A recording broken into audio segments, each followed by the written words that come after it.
Hello and welcome friends, कैसे हैं आप लोग। आज हम लोग संविधान के सेशन में पार्ट 1 यानी भाग 1, जो कि भारतीय संविधान में टोटल 25 भाग है, जो कि ओरिजिनल संविधान में 22 भाग था। अभी प्रेजेंट में 25 भाग है। जो सबसे पहला भाग है उसको आज हम लोग पढ़ेंगे। तो आइए देखते हैं इस पहला जो भाग है पार्ट 1, इसमें टोटल कितने अनुच्छेद हैं। तो इस पार्ट 1 में टोटल 5 अनुच्छेद हैं। Articles 1, 2, 2A, 3 and 4।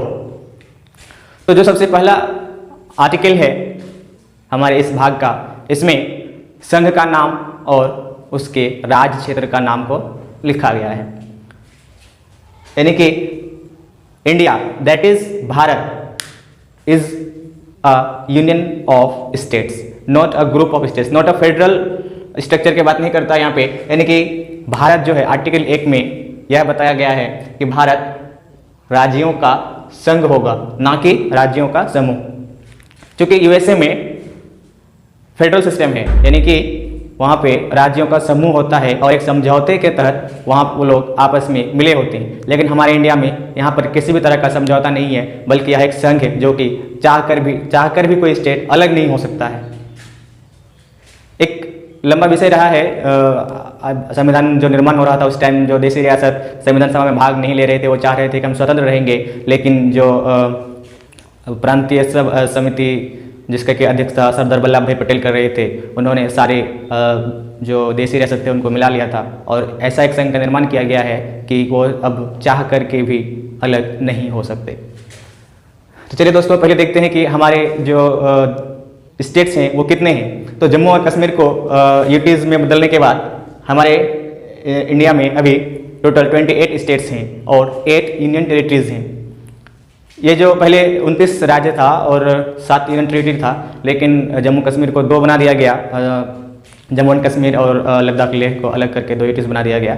और उसके साथ जो एक और फिर इधर 2 यूटीज को मर्ज करके एक बना दिया गया, जिसमें दादर एवं नागर हवेली तथा दमन दीव को मिला करके एक कर दिया गया है। तो इस तरह से हमारे जो टोटल यूटीज है अभी वो 8 हैं। अगर एडमिनिस्ट्रेटिव पॉइंट ऑफ व्यू से देखें तो हमारे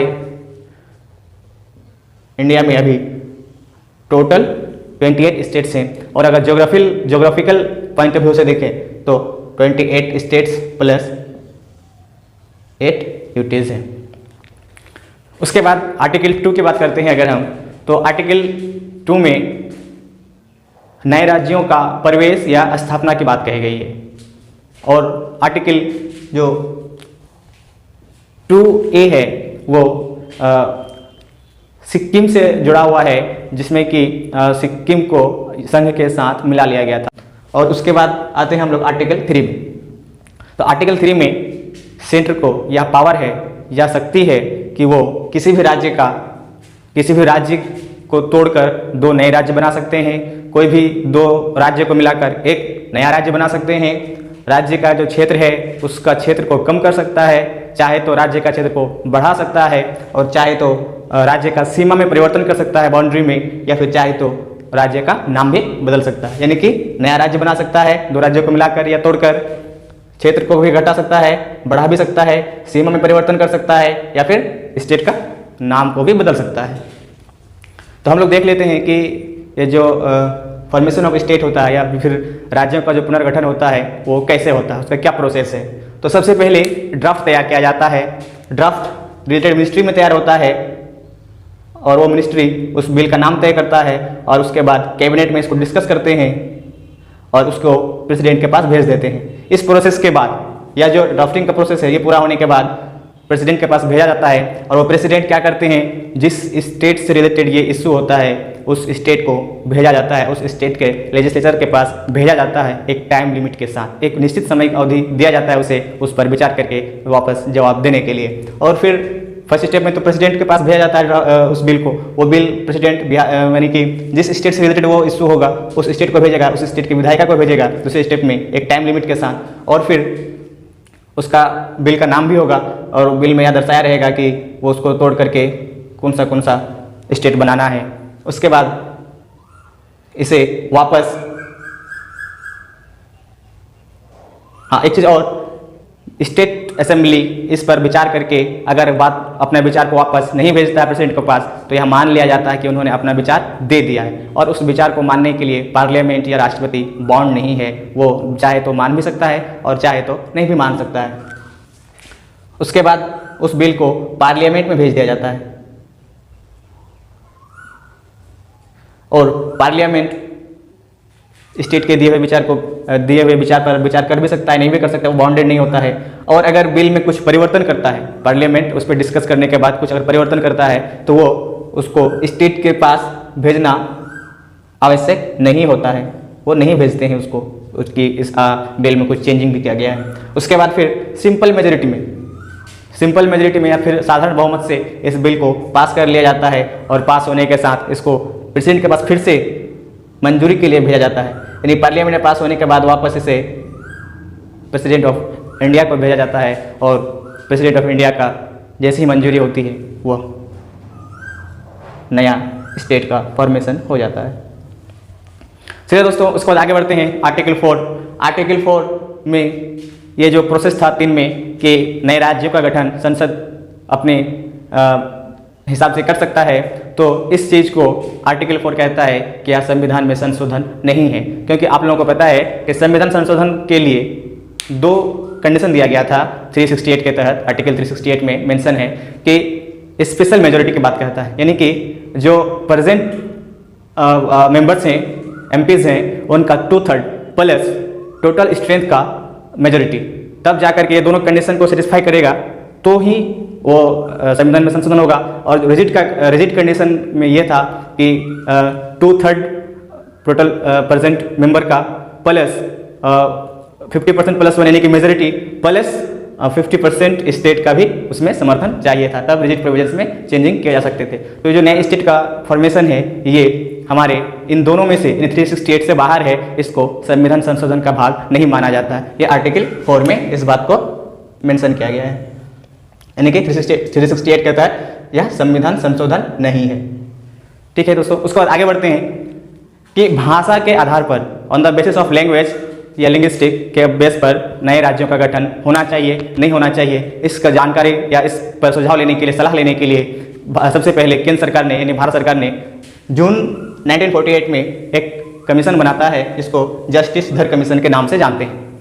और इस कमीशन ने अपना रिपोर्ट पेश किया था दिसंबर 1948 में, जिसमें उन्होंने जो भाषा के आधार पर जो राज्यों का गठन करने की जो बात थी उसको नहीं मानते हैं, अस्वीकार कर देते हैं, वो इसके खिलाफ रहते हैं भाषा के आधार पर गठन, नए राज्यों का गठन के लिए। और ये सजेशन देते हैं कि अगर लोगों द्वारा बहुत ज़्यादा मांग उठने लगे तो उस पर विचार किया जा सकता है। उसके बाद कांग्रेस के द्वारा JVP कमेटी बनाई जाती है दिसंबर 1948 में JVP कमेटी 3 सदस्यों की कमेटी है, जिसमें 3 सदस्य पंडित जवाहरलाल नेहरू, वल्लभ भाई पटेल एंड पट्टाभी सीतारमैया, ये तीनों कमेटी भी रिकमेंड करता है कि भाषा के आधार पर राज्यों का पुनर्गठन नहीं होना चाहिए, क्योंकि साउथ इंडिया में बहुत ज़्यादा जोर पकड़ रहा था भाषा के आधार पर राज्यों का गठन के लिए। तो इस कमेटी ने भी क्या कहा कि भाषा के आधार पर राज्यों का पुनर्गठन नहीं होना चाहिए, बल्कि प्रशासनिक सुविधा को देखते हुए एडमिनिस्ट्रेटिव कन्वीनियंस से ही राज्यों का पुनर्गठन होना चाहिए, ना कि भाषा के आधार पर। उसके बाद हम लोग देखते हैं एक घटना कि अक्टूबर 1953 में आंध्र प्रदेश जो कि भाषा के आधार पर नया राज्य बनता है, केंद्र सरकार मजबूर होता है, उसको मजबूर किया जाता है वहाँ के लोगों के द्वारा, क्योंकि 56 दिनों का एक लंबा हंगर स्ट्राइक चलता है। उसमें एक कांग्रेस का कार्यकर्ता जिसका नाम पोट्टी श्री रामुल्लू, उसका डेथ हो जाता है, वो मर जाते हैं। उसके बाद सरकार को भाषा के आधार पर आंध्र प्रदेश को पहला राज्य बनाना पड़ जाता है। उसके बाद फिर दिसंबर 1953 में एक फजल अली कमीशन का गठन किया जाता है, इसमें भी 3 मेंबर्स होते हैं। और इस कमेटी ने जो रिकमेंड किया, मांग तो ये उठ रही थी कि एक भाषा एक राज्य का सिद्धांत पर राज्य बनाने की बात हो रही थी कि जहाँ पर एक ही तरह की भाषा बोलने वाले हैं उस पूरे को एक राज्य बना दिया जाए। तो इस जो मांग था इस तरह का, इस मांग को इन्होंने अस्वीकार कर दिया और ये कहा कि भाषा और प्रशासनिक सुविधा को देखते हुए, यानी कि भारत की इंटीग्रिटी को बनाए रखना था, इसीलिए इन्होंने ये सजेशन दिया कि भाषा और प्रशासनिक सुविधा को नज़र में रखते हुए ही राज्यों का पुनर्गठन किया जाना चाहिए। चलो दोस्तों, इसको एक बार शॉर्टकट में जल्दी से हम लोग देखते हैं क्या है। आर्टिकल 1 से लेकर के 4 तक इसमें है, यानी कि टोटल 5 आर्टिकल्स हैं, 2 और 2A भी है। तो इस भाग 1 में जो आर्टिकल 1 में कहा गया है कि Bharat, India that is Bharat, राज्यों का संघ होगा, ना कि राज्यों का समूह। इसमें टोटल 28 स्टेट्स हैं और 8 यूनियन टेरिटरीज हैं। इस आर्टिकल 2 में नए राज्यों आर्टिकल 2 में नए राज्यों का प्रवेश या स्थापना की बात कही गई है। वहीं पे आर्टिकल 2A में सिक्किम को संघ के साथ एसोसिएट कर लिया गया है। उसके बाद आर्टिकल 3 में संसद को या फिर केंद्र को यह पावर होता है कि वो नया राज्य बना सकता है, 2 राज्यों को मिलाकर या 2 राज्यों को अलग करके उस क्षेत्र को घटा सकता है या बढ़ा सकता है, उसका जो बाउंड्री है उसको चेंज कर सकता है, और साथ ही उस स्टेट का, किसी भी स्टेट का नाम को भी बदल सकता है। उसके बाद हम लोगों ने देखा कि एक जब नए स्टेट का फॉर्मेशन होता है तो कैसे होता है। तो स्टेट का फॉर्मेशन सबसे पहले ड्राफ्ट तैयार किया जाता है रिटेड मिनिस्ट्री में, उस बिल का नाम रखा जाता है, उसको डिस्कस किया जाता है, फिर प्रेसिडेंट को पास भेजा जाता है। प्रेसिडेंट उसको रिलेटेड स्टेट के रजिस्ट्रेचर में भेजते हैं उसका ड्राफ्ट को, और फिर उस बिल को वो एक टाइम बाउंड के बाद वापस भेजते हैं विचार को। नहीं भी भेजते हैं तो मान लिया जाता है कि उन्होंने अपना विचार दे दिया। उसके बाद उसको पार्लियामेंट भेजा जाता है, पार्लियामेंट में बहस के बाद फिर वापस उसे प्रेसिडेंट के पास भेज दिया जाता है, और प्रेसिडेंट के साइन होते ही नए स्टेट का निर्माण हो जाता है। उसके बाद आर्टिकल 4 में इसी बात को कहता है कि 368 के तहत जो संविधान संशोधन का प्रोसेस है वह इससे बाहर है, यानी कि यह संविधान संशोधन नहीं कहलाएगा। भाषा के आधार पर जो राज्यों का पुनर्गठन के लिए 3 कमेटी बनी गई थी, जिसमें से पहला कमेटी जस्टिस धर कमेटी था। ये सब भाषा के आधार पर राज्यों के निर्माण को लेकर के सहमत नहीं थे। उसके बाद दिसंबर 1948 में JVP कमेटी बनता है कांग्रेस के द्वारा, जिसमें पंडित जवाहरलाल नेहरू, वल्लभ भाई पटेल और पट्टाभी सीतारामैया इसके मेंबर्स होते हैं, और यह भी भाषा के आधार पर जो राज्यों का पुनर्गठन है उसको अस्वीकार कर देते हैं, और प्रशासनिक सुविधा के अनुसार राज्यों का गठन पर जोर देते हैं। फिर अगला देखते हैं कि अक्टूबर 1953 में आंध्र प्रदेश को नया राज्य एक भाषा के आधार पर पहला राज्य बना दिया जाता है, क्योंकि 56 दिनों का हंगर स्ट्राइक से पुट्टी श्रीरामुलु जो कि एक कांग्रेस कार्यकर्ता थे उसका मृत्यु हो जाता है। उसके बाद फिर दिसंबर 1953 में जो केंद्र सरकार के पंडित जवाहरलाल नेहरू थे उन्होंने एक कमेटी बनाया था, फजल अली कमीशन, जिसने कि एक राज्य एक भाषा के जो सिद्धांत था उसको अस्वीकार करते हुए यह बताया कि भाषा और प्रशासनिक सुविधा दोनों को नज़र में रखते हुए नए राज्यों का गठन किया जा सकता है। चलो दोस्तों, आज के इस सेशन में इतना ही, और आज से हम लोग सोच रहे हैं कि हम लोग करंट अफेयर्स का भी सेशन को साथ में लेके चलेंगे, तो हम साथ में दूसरा वीडियो भी डालेंगे जो कि करंट अफेयर्स से जुड़ा हुआ रहेगा। चलो दोस्तों, आज के सेशन में बस इतना ही। आप हमारे चैनल में अगर नए हैं तो प्लीज़ सब्सक्राइब करें, लाइक करें, शेयर करें, साथ ही कमेंट करके हमें बताएं कि आपको यह कैसा लगा। Thank you.